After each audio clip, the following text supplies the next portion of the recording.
ialah menjadi cahaya kemuliaan Allah dan zat Allah yang kelihatan. Zat yang disebut zat ini, yang di dalam Ibrani 1 ayat 3 ini ada terjemahan yang salah. Karena bukan zat, yang benar adalah esensi, substansi. Muri Wali sudah saya ajarin, saudara ya, apakah hipostasis dari Allah? Allah itu roh. Sudah selesai, saudara. Itulah esensial dari Allah, saudara. Jadi Allah itu bukan zat, gas, materi, apa segala macam, bukan. Tapi adalah esensi. Roh apa, Pak? Roh yang seperti apa? Substansinya. Barang siapa tidak mengasihi, ia tidak mengenal Allah. Sebab Allah adalah kasih. Siapa yang pernah melihat kasih? Enggak ada. Karena kasih itu bersifat rohania, saudara. Tetapi Yesuslah standar kasih itu. Hari ini orang-orang Buddha mengajarkan apa yang diajarkan Yesus di vihara-vihara.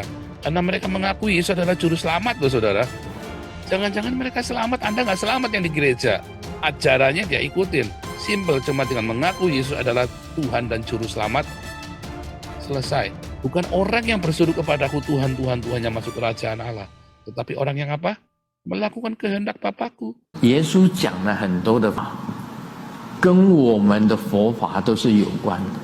我常常讲，耶稣基督是世尊的 guru， 我们不能说哦，我们信了佛就把耶稣基督给他放掉，没有这回事。 Apa bedanya antara kekristen dengan Buddha, saudara?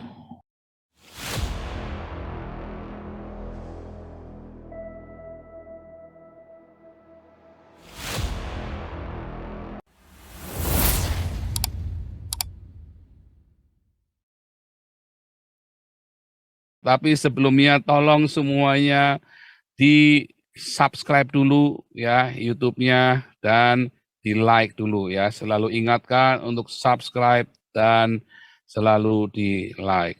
Ibrani 1 ayat 3, ia adalah cahaya kemuliaan Allah dan gambar wujud Allah dan menopang segala yang ada dengan firman-Nya yang penuh kekuasaan.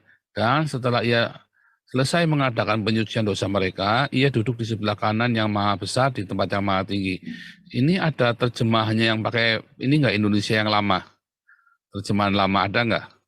Nah lihat ya, maka ialah menjadi cahaya kemuliaan Allah dan zat Allah yang kelihatan, serta ia menanggung segala sesuatu dengan firman kuasanya, dan setelah ia membuat persucian segala dosa, maka duduklah ia di sebelah kanan yang maha besar di dalam ketinggian. Zat Allah, saudara ya. Wah, itu kan Allah adalah zat, kata orang Islam itu kan. Bersorak-sorai mereka kan, Allah adalah zat. Saudara, ini terjemahan lama dan ini sangat dipengaruhi oleh Islam. Makanya nggak dipakai lagi. Ini adalah terjemahannya yang direvisi karena terjemahannya salah. Jadi bahasa asing itu bukan zat Allah ya, saudara ya. Nah, dari aslinya itu dari hipostasi, substansi dari Allah. Ya, makanya disebut bukan zat Allah, nggak ada zat Allah ya. Zat Allah, bukan, karena Allah itu bukan sebuah zat, bukan sebuah materi. Ya, kalau bilang zat, oh zat gas, padat, cair, oh itu bukan zat itu zat. Ya itulah zat, yang namanya zat adalah materi. Tidak berwujud, ya, angin juga nggak berwujud, gas itu nggak berwujud. Nah, makanya orang-orang banyak sekali menafsirkan ya bahwa tidak ada yang menyerupai Allah, dia bilang begitu ya, tidak ada yang menyerupai Allah, tidak ada bentuknya, tidak ada wujudnya dan segala macam. Orang-orang apapun, agama apapun selalu berusaha memfiguratifkan Allah. Karena manusia itu kalau dia tidak punya iman, dia membutuhkan itu, saudara. Nah, saudara, zat yang disebut zat ini, yang di dalam Ibrani 1 ayat 3 ini ada terjemahan yang salah. Karena bukan zat, yang benar adalah esensi, substansi. Kalau Anda lihat, English Not Bible, Ibrani 1 ayat 3. The sun is the radiance of his glory and the representation of his essence. The essentialnya, inti dari Allah.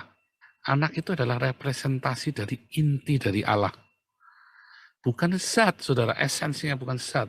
Nah, kita lihat NIV ya. The exact of his being.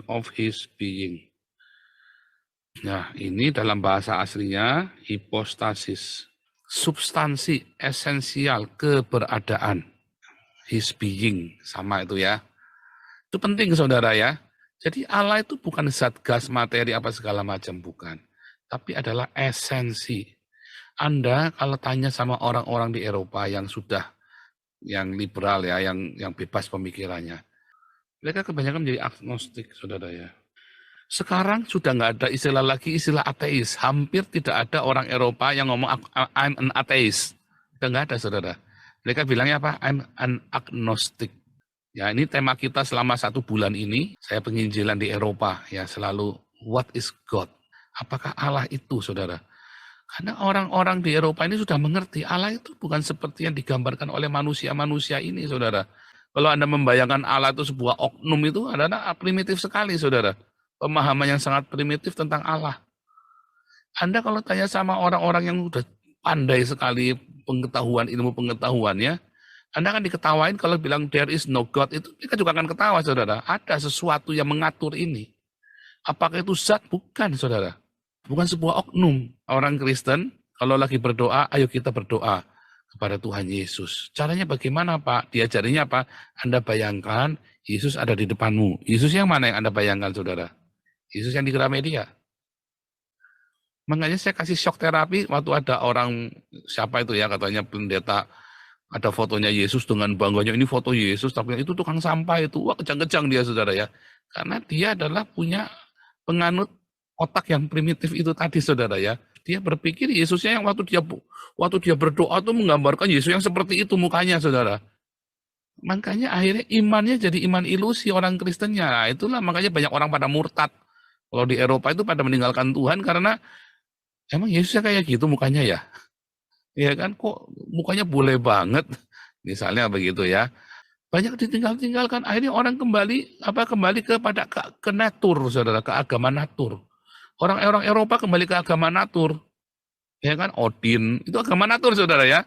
Buddha, itu agama natur, saudara ya. Hindu, banyak orang-orang Eropa, lebih banyak orang Eropa yang jadi Buddha daripada jadi Islam, saudara. Anda lihat, lebih banyak wihara-wihara dibangun di Eropa daripada masjid. Kelihatannya, saudara, orang-orang Islam ini kan gegap gempita, ini banyak nih bertumbuh orang Islam. Karena orang-orang Arab itu yang datang kemari, saudara. Tapi Anda lihat tiap kota pasti ada wihara di sana. Banyak pengikutnya orang bule, saudara. Biksu-biksunya ini orang-orang Asia mukanya. Tapi Anda akan heran, banyak biksu mukanya bule, saudara. Contohnya di Apeldoorn. Pertama saya pikir ini adalah sebuah seperti tempat-tempat refleksi apa gitu ya. Tempat-tempat meditasi. Ternyata itu kuil, saudara, vihara. Di ruko. Dan itu tiap kota dari Jerman sampai Belanda itu saya selalu lihat ada. Waktu saya di Erfurt itu ada tempat meditasi Buddha, saudara, di situ. Di tiap kota di Eropa itu selalu ada vihara, saudara. Ajaib ya. Dan orang Belanda atau orang Jerman atau orang Eropa nggak ada yang ribut dengan wihara-wihara ini. Karena wihara-wihara ini nggak mengajarkan untuk bunuh atau tersinggungan kalau dihina, saudara. Saya pikir dia oriental mukanya, saudara. Ternyata gara-gara dia digunduli dan dia pakai jubah biksu, ternyata dia bule. Karena tuh kan semua dikerik semua, termasuk bulu matanya dikerik, saudara. Yang laki-laki, yang perempuan, saudara. Mereka ini kembali ke sana. Ada yang tidak mau kembali karena dia begitu agamanya orang Cina. Mereka mencari, saudara. Inilah puncaknya, makanya diberi nama agnostik. Agnostik. Saya percaya ada invisible hand yang mengatur dunia ini, tapi bukan seperti yang kamu ngomong itu. Kalau gnostik itu sinkretisme semua agama sama. Ini agnostik. Allah itu nggak seperti yang kamu bilang itu. Dia bilang begitu, saudara. Kekristenan, kenapa ditinggal? Karena ribut Trinitas sekarang di gereja-gereja di Belanda nggak ada yang ribut Trinitas, ketawa mereka kalau saya tentang Trinitas. Jumlah populasi gerejanya Muriwali, yang alirannya Muriwali ya, yang masih pengagum-pengagum Trinitas ini, saudara, kecil sekali, saudara. Mungkin ya, saudara, mungkin nggak nyampe 10.000 orang, saudara. Tanya Muriwali kalau nggak percaya, saudara. Saya kan ketemu sama Muriwali sini, saya tanya. Jemaah-jemaahnya berapa itu yang di Kampen, yang di Bible Belt itu nggak banyak, saudara. Mereka rata-rata sudah nggak ribut Trinitas lagi. Ditinggal, saudara. Itu konsep basic banget. Yang boleh pakai, boleh enggak. Ketika Alkitab mengajarkan hipostasis dari Allah. Orang Kristennya terjebak apa? Hipostasisnya itu adalah, katanya Muri Wali kan, hipostasis dari Allah, Trinitas. Bukan juga, saudara. Konsep yang dibuat oleh manusia, Anda mau sampai kapanpun, Anda yang ngarang-ngarang oneness, Anda ngarang-ngarang Trinitas, Anda ngarang-ngarang, Anda akan ketemu dengan Allah yang sejati. Makanya akhirnya Trinitas dengan oneness berakhir dengan apa? Dengan caci maki, saudara. Karena itu adalah konsep yang dibuat oleh manusia dengan segala kebodohannya, keterbatasannya, tapi merasa paling pinter. Trinitas oneness dari manusia. Lalu kalau kita nanya, lalu apa hipostasis dari Allah? Muri Wali sudah saya ajarin, saudara ya. Apakah hipostasis dari Allah? Yesus sudah ngomong dengan jelas.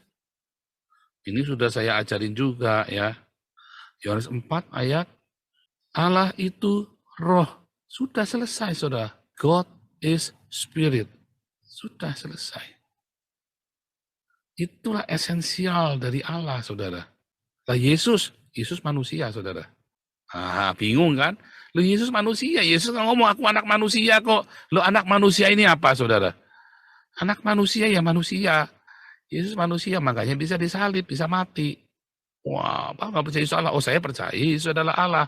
Tapi Yesus selama di bumi 1-33,5 tahun, 33,5 tahun Yesus di bumi, dia benar-benar menggunakan tubuh manusia, nggak tipu-tipu, saudara. Bukan tipu-tipu, bukan diserupakan, memang benar-benar manusia. Bagaimana Anda bisa menyalibkan Allah, bagaimana Anda bisa menyalibkan Elohim, saudara, nggak bisa. Yang Anda salib itu tubuh manusianya yang fana, yang dilahirkan dari vagina seorang wanita. Manusia biasa. Makanya dikatakan di dalam Ibrani, ia merasakan segala kelemahan kita. Dia juga merasakan kelemahan-kelemahan kita. Itu kita harus ngerti, saudara. Tetapi ia tidak berbuat dosa. Bedanya itu. Kenapa? Karena ia dipimpin oleh roh. Kalau gitu kita bisa dong nggak berbuat dosa? Bisa. Saya nggak berbuat dosa, saudara. Bohong, Pak. Ya terserah kamu percaya mau enggak, terserah. Ya kamu tanya sama istri saya, sama anak-anak saya berdosa apa enggak. Jangan percaya sama Rudi Yohanes tinggal di sana. Saya tinggal di sini. Bagaimana dia bisa mau tahu tentang saya? Emang dia siapa? Gitu ya. Saya pernah berdosa. Tapi tidak lagi. Beda. Dan saya tidak mau berdosa lagi dan tidak berdosa lagi. Semenjak kapan? Semenjak hidup saya dipimpin oleh roh Allah. Galatia 5 ayat 20. Ya, ayat yang mulai ke-16 ya. Orang yang hidupnya dipimpin oleh roh Allah, dia tidak akan mengikuti keinginan dagingnya. Automatik, saudara. Kalau dia hidupnya bersama dengan roh Allah, maka hidup di dalam kekudusan. Dia akan berbuah roh. Lalu rohnya itu kayak apa? Roh itu apa, Pak? Angin kan juga roh. Iya, angin juga roh. Roh apa, Pak? Roh yang seperti apa? Substansinya. Makanya kita lihat lagi 1 Yohanes 4 ayat yang ke-8. Barang siapa tidak mengasihi, ia tidak mengenal Allah. Sebab Allah adalah kasih. Simpel ya. Nah, 3 ayat ini, saudara. Substansi, bukan Trinitas, bukan oneness. Substansi dari Allah adalah 1 Yohanes 4 ayat 8. Kasih. Yohanes 4 ayat 24. Ini orang yang sama yang nulis ya. Roh. Siapa yang pernah melihat kasih? Enggak ada. Karena kasih itu bersifat rohania, saudara. Enggak ada. Anda melihat jasmani yang namanya kasih itu apa? Bundar gede gini. Apakah ini kasih? Bukan. Empuh ini apa? Ini kan simbol yang dibuat oleh manusia. Ini yang sering kali orang-orang pada menafsirkan orang Islam ya. Tidak seorang pun pernah melihat Allah. Siapa yang pernah melihat Allah? Siapa yang pernah melihat kasih? Ada yang bilang kasih itu seperti gini lagi. Nah, ini simbolnya asmara. Bukan kasih yang sejati yang diajarkan. Inilah substansi Allah. 1 Yohanes 4 ayat 8. Allah adalah kasih. Kasih itu seperti apa? Roh. Siapa yang pernah melihat roh dengan mata kepalanya sendiri? Enggak ada. Tidak ada satupun. Makanya ayatnya ini, saudara, Yohanes 1 ayat ke-18. 2000 tahun yang lalu, Ya, Yohanes berkata, enggak seorang pun pernah melihat Allah. Tidak seorang pun pernah melihat kasih, saudara. Definisinya kasih orang nggak ada yang tahu. Kasih itu kayak apa sih? Coba ditanya sama orang Yahudi zaman itu. Mata ganti mata, saudara. Gigi ganti gigi. Kalau Anda mau mata ganti mata, gigi ganti gigi, maka dunia akan ompong semua dan matanya buta semua. Karena balas dendam itu nggak ada habisnya. Makanya buta, dunia itu menjadi buta dan ompong, saudara. Karena mata ganti mata, gigi ganti gigi. Eye for an eye, teeth for an teeth. For teeth, ya kan? Teeth for teeth, eye for an eye. Dunia jadi buta. Makanya Yesus berkata, aku datang ke dunia untuk menjadi pembebas bagi orang yang buta dan telanjang. Makanya Yesus datang untuk menyelamatkan orang-orang yang buta ini juga, saudara. Karena apa? Karena nggak seorang pun melihat kasih yang sejati itu. Itu yang dimaksud ya. Tetapi anak tunggal Allah, siapa anak tunggal Allah? Anak tunggal sang kasih itu adalah Yesus. Yang di pangkuan Bapa, in the bosom of Father. Dialah yang menyatakan kasih itu. Kasih itu siapa yang bisa mengeksegesa? Bahasa aslinya eksegesa. Siapa yang pernah melihat kasih dari zaman Adam sampai dengan zaman Yesus? Nggak ada, eye for an eye. Kayak gebuk, saudara. Kain bunuh Habel demi agama. Apakah itu kasih yang diajarkan oleh agama? Bukan. Ya, tidak seorang pun pernah melihat kasih agape itu tadi, nggak pernah ada. Dari zaman Adam sampai dengan zaman Yesus. Para nabi pun hanya melihat gambaran yang samar-samar, saudara. Tapi dia percaya kasih yang sejati itu kan datang. Nah, itulah nubuatan dari Torah dan kitab para nabi tentang kedatangan sang kasih itu, saudara. Nanti suatu ketika dunia akan melihat kasih yang sesungguhnya, yaitu Yesus Kristus. Yesus itulah yang menyatakan agape itu kepada dunia. Anda kalau mau ditanya, kasihnya itu kasihnya siapa? Kasihnya Buddha. Kasihnya Buddha itu, Anda kalau mau mengasihi, ya Anda harus tinggal di gunung, saudara. Mengosongkan diri. Anda jalannya nyeker. Itu kasihnya Buddha, saudara. Pada kenyataannya, akhirnya para biksu Shaolin pun diajarin bela diri, membela dirinya sendiri. Akhirnya pun diajari untuk membela dirinya sendiri, saudara.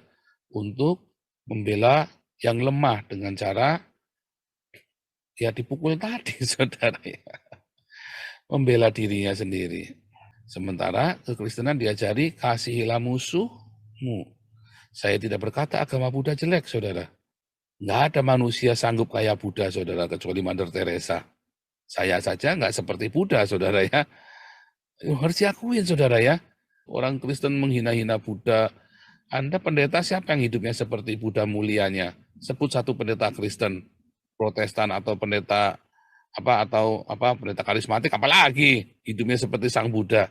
Nggak ada, saudara. Jauh bumi dari langit, saudara ya. Lawang disuruh hidup seperti Yesus, malah beli Alphard, beli Ferrari, beli Porsche, beli jetnya 2, jet pribadi. Alasannya Yesus kalau hidup di masa sekarang pasti nggak mungkin naik keledai, naiknya jet. Gundulmu peang. Kenapa Yesus nggak pernah naik onta? Anda pernah kepikir nggak kenapa naiknya keledai yang sederhana? Keledai beban yang mudah.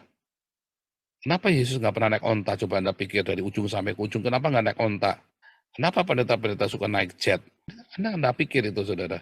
Terus Anda mau menghina-hina Buddha. Salah, saudara ya. Yesus waktu ditangkap, ya Petrus lalu memenggal kupingnya Malkus hamba imam besar.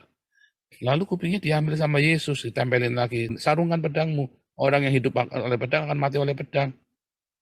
Yesus ngajari pakai pedang. Oh, nggak boleh, suruh sarungkan, saudara. Sarungkan pedangmu. Orang hidup oleh pedang, mati akan oleh pedang. Jadi malah kupingnya hamba imam besar ini ditempelkan lagi, disembuhkan, saudara. Padahal dia lagi ditangkap. Itulah ajaran kasih. Itulah kasih yang diajarkan. Itulah standar kasihnya. Itulah standar Allah, saudara. Tetapi Yesuslah standar kasih itu. Hari ini orang-orang Buddha mengajarkan apa yang diajarkan Yesus di vihara-vihara. Jangan-jangan nanti mereka selamat, saudara. Karena mereka mengakui pengajaran Yesus. Karena mereka mengakui Yesus adalah juru selamat loh saudara. Jangan-jangan mereka selamat, Anda nggak selamat yang di gereja. Jangan sampai saudara ya. Jangan-jangan Anda nggak ada yang masuk surga. Lalu malah pendeta-pendeta Buddha ini dan umat Buddhanya yang masuk surga gara-gara umat Buddha mengakui Yesus adalah juru selamat mereka. Dan mengikuti apa yang Yesus ajarkan. Hati-hati saudara. Wah ini ngeri sekali. Saya tidak sedang promosi agama Buddha. Oh enggak, agama Buddha pun kalau Anda melakukannya dengan tanpa cinta, tetapi penghakiman Anda juga salah saudara. Tetapi ada satu yang membedakan kekristenan dengan orang Buddha. Ya, jadi bukan ini ya saudara ya. Tetapi kasih, tindakan yang nyata. Apa bedanya antara kekristen dengan Buddha, saudara? Kalau Anda seorang Buddha, untuk mencapai kesempurnaan, Anda harus mengosongkan dirinya pergi ke tempat yang sepi, saudara. Tinggalkan semua mata itu, Anda pergi nyepi. Di gunung, di kuil, di wihara, Anda akan sempurna. Tetapi ketika menjadi seorang pengikut Kristus, Anda mengosongkan diri, bukan dengan pergi ke kuil, saudara. Tapi di tengah dunia yang jahat sendiri, hidup Anda kosong, Anda difitnah, Anda dihancurkan, Anda dimaki-maki. Tetapi Anda mengosongkan dirinya dengan kerendahan hati di tengah-tengah masyarakat, lalu Anda bersinar di sana. Anda difitnah, dicaci maki, dihina, tapi Anda menunjukkan kasih itu di tengah-tengah peradaban. Itulah bedanya. Karena disitulah pengorbanan Yesus akan nampak dalam hidupmu ketika kita berkorban bagi sesama kita. Karena yang diajarkan di dalam kekristenan yang menjadi teladan adalah Yesus yang mengorbankan dirinya. Standar kasihnya itu. Nah, yang membedakan ya esensial agama itu dari Buddha. Untuk mencapai kesempurnaan Anda pergi ke tempat yang sepi. Kalau di dalam kekristenan Anda masuk ke tempat yang ramai. Masuk ke masyarakat, terang itu bercahaya di tengah kegelapan dunia ini. Bukan Anda minggir dari dunia, bukan Anda mengasingkan diri. Itulah bedanya, saudara. Dan hari ini orang-orang Buddha pun mulai mengikuti itu. Mereka terjun ke masyarakat, saudara. Yayasan Suci misalnya. Yayasan Suci itu adalah yayasan digagas oleh orang-orang Buddha. Di mana ada bencana di seluruh Asia ya, Yayasan Suci pasti hadir di sana. Pasti hadir. Nggak mungkin absen, saudara. Bagaimana dengan orang-orang Kristen? Jangan-jangan orang Buddhanya mengakui Yesus sebagai Tuhan dan Juru Selamat. Simple. Ajarannya dia ikutin. Simple. Cuma dengan mengaku Yesus adalah Tuhan dan Juru Selamat. Selesai. Oh, tapi mereka tetap Buddha. Nggak apa-apa. Memang salahnya di mana? Apakah ada ajaran Buddha yang menantang ajaran Yesus? Nggak ada, saudara.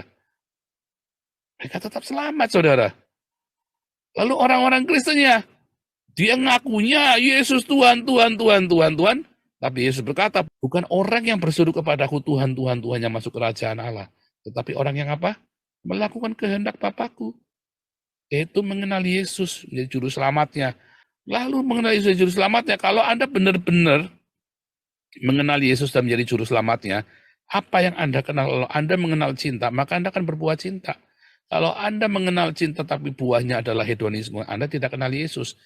Selama orang-orang ini hidup di dalam hedonisme, dia tidak mengenal Allahnya. Karena firman Allah dengan jelas berkata, jangan berfoya-foya di siang hari bolong. Jangan bergaya hidup mewah. Saya tidak berkata Anda liburan di Bali itu adalah dosa. Bukan, saudara. Bali itu memang indah. Tetapi bergaya hidup mewahnya itu yang salah, saudara. Karena uang yang seharusnya untuk berfoya-foya, bergaya hidup mewah itu bisa Anda berikan untuk orang miskin. Itu yang terjadi, saudara. Dan Anda hidup tetap sederhana. Masa anaknya nggak boleh sekolah di Amerika? Boleh dong. Anak saya nanti saya suruh S2 nanti di Harvard, saudara. Dan nanti magangnya di Cina. Masa nggak boleh? Boleh dong. Kenapa nggak boleh? Yang terbaik. Tapi saya ajarin anak saya untuk hidup sederhana. Itu bedanya, saudara. Itulah esensial dari Allah, yaitu kasih. Nah, kalau Anda mengatakan Anda mengenal Allah yang Trinitas, tapi Anda tidak berbuah kasih, Anda malah berbuahnya caci maki, jangan-jangan Anda tidak mengenal Yesus yang sesungguhnya. Kalau Anda katanya oneness sejati, tapi Anda tidak berbuah kasih, jangan-jangan Anda nggak kenal Yesus. Dan saya yakin Anda nggak kenal Yesus. Kalau Anda mengaku mengenal Allah yang adalah kasih, maka buahmu harus kasih. Balik lagi 1 Yohanes 4 tadi, saudara. 1 Yohanes 4 ayat ke-8. Ya, barang siapa tidak mengasihi, kalau Anda tidak mengasihi, Anda tidak mengenal Allah. Kalau apapun Anda hebatnya tentang Trinitas Oneness, ya siapapun yang menghalalkan darah saya, berarti Allahmu adalah iblis. Karena hanya iblislah yang menghalalkan darah sesama manusia. Tangkap. Hanya iblislah yang ngajari Anda untuk membunuh di masa damai ini. Kalau kamu masih menghalalkan darah saya, berarti kamu pengikut iblis. Tetapi kamu orang Trinitas dan Oneness, kalau kamu sendiri tidak berbuah kasih, kamu cuma debat kusir di YouTube, buahnya apa? Pertanyaannya selalu, buahmu itu apa? Buahnya jinah. Ya berarti kamu tidak kasih. Akhirnya kamu cuma pamer-pamer sport otak, bikin orang jengkel, orang ngamuk-ngamuk, bikin kebencian, bikin perpecahan di gereja. Buahmu apa, hai para YouTuber yang ribut masalah Trinitas Oneness? Buahmu caci maki. Kamu tidak mengenal Allah. Jangan-jangan kamu sedang sesat. Weh, Oneness, dengarkan Oneness, Yosua Tewu, siapa lagi yang Oneness itu? Sami Siaan. Buahmu apa? Dan siapa yang merasakan buahmu? Keluargamu pertama. Buahmu apa? Buahmu. Cinta kasih yang sejati itu, saudara. Kalau kamu penuh dengan kebencian, kamu jangan ngomong saya mendengar suara Tuhan. Bohong kamu, penipu kamu. Kamu hidup dalam kebencian, tapi kamu bilang ngaku dengar suara Tuhan. Kamu fitnah-fitnah orang, sementara kamu ngaku-ngaku dengar suara Tuhan. Bohong kamu. Kamu penipu. Serius ya saudara ya. Jangan membohongi diri sendiri. Jangan sampai kamu gigit jari karena orang Buddha itu banyak yang masuk surga. Orang Buddha tidak menolak Yesus, saudara. Dan sekarang pengajaran Yesus yang ada di dalam pengajaran agama Buddha. Ya. 耶稣讲了很多的法，跟我们的佛法都是有关的。我常常讲，耶稣基督是世尊的 Guru， 我们不能说哦，我们信了佛就把耶稣基督给他放掉，没有这回事。只要师尊皈依过的师父，师尊都是很尊敬他的。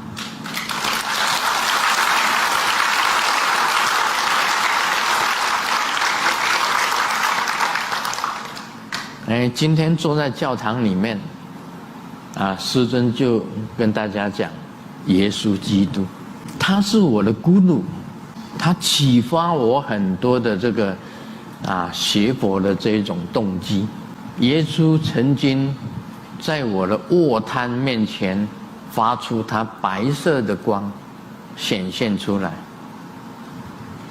他跟我讲，你并没有背叛我，因为你的心里还有耶稣基督，有我这个 Guru 在，你的心里还是有我这个 Guru 在。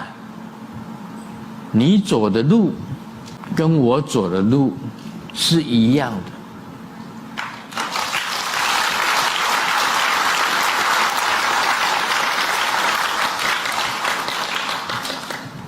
所以师尊所学习到的耶稣基督的慈悲，他非常的慈悲，他所度的众生都是一般的人，他没有度很多的高官或者度所谓的那时候的宗教领袖跟所有很多的高官，他都没有度，他度的是渔夫，是平常人，做生意的甚至于做这个逼下的人。耶稣最谦虚的地方，他的门徒坐在那里，他说：“今天我跟你们洗脚。”只有哪一个这个师父跟弟子洗脚？耶稣曾经拿着水跟布给他的弟子，每一个弟子洗他们的脚，这是耶稣本身的所谓的逼下，他不是高傲的，他是很逼下的。像现在这个天主教教宗，对，他也跟监狱里面的囚犯洗脚，同样的道理，他是在学耶稣的精神。他是贵为教宗，天主教教宗，但是他也跟监狱里面的囚犯洗脚，他是学习耶稣的精神。耶稣的精神对任何一个人，像世尊一样啊，世尊对小孩子都很好啊，每一个小孩子都是世尊的宝贝。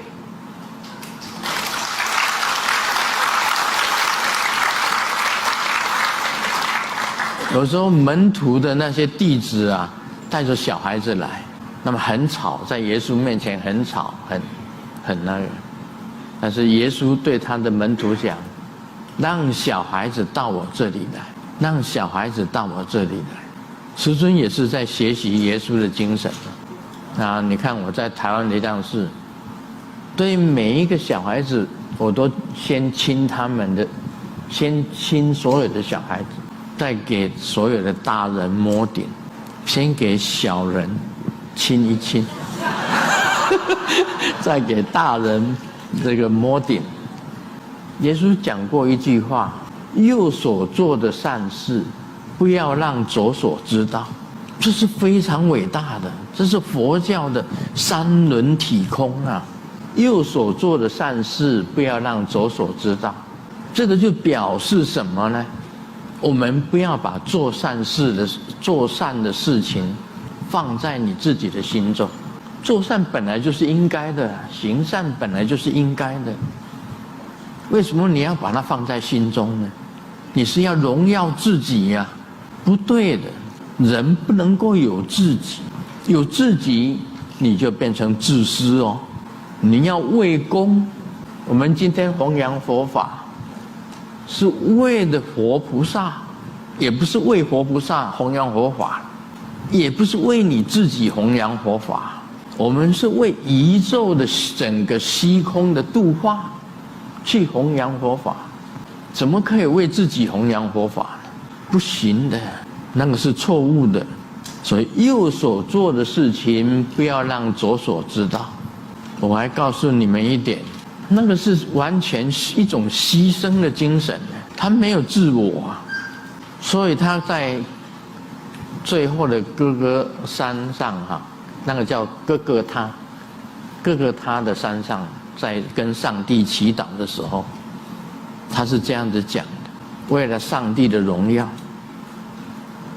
他可以牺牲自己的生命了；为了众生，他要牺牲自己的生命。当我被举起来的时候，我的光芒将照耀全世界。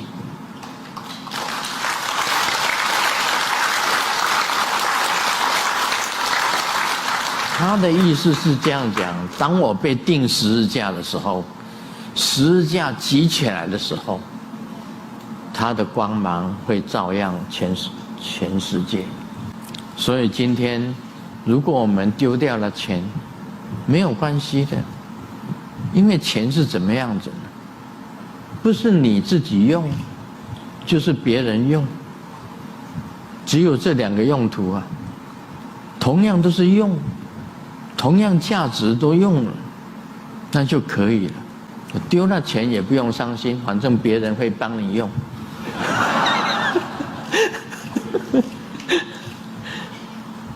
钱不一定说要到你身上，到了你身上，你将来做善事还是要布施出去。钱也不是永远是你的。耶稣是认为他自己的身体不属于他自己的，他可以把自己身体的血跟肉跟他的生命去清净所有人类的原来的罪，去洗清所有原来人的罪。他是牺牲自己的。Hebat sekali ini ya. Orang-orang Buddha pun akhirnya mengakui Yesus sebagai Tuhan dan Juru Selamatnya, saudara ya. Karena memang nggak bertentangan dengan ajaran agama Buddha, saudara. Nah, maka dari itu, saudara, ya, Anda harus ingat esensial Allah kita, saudara. Buahmu itu adalah cinta. Kalau buahmu bukan cinta, hati-hati, saudara. Jangan-jangan kamu sedang menuju ke neraka. Jangan-jangan kamu sedang berilusi. Jadi hari ini kita belajar ya tentang esensial wujud zat Allah. yang adalah cinta. Kalau kamu masih menghalalkan darah saya yakin Allahmu adalah iblis.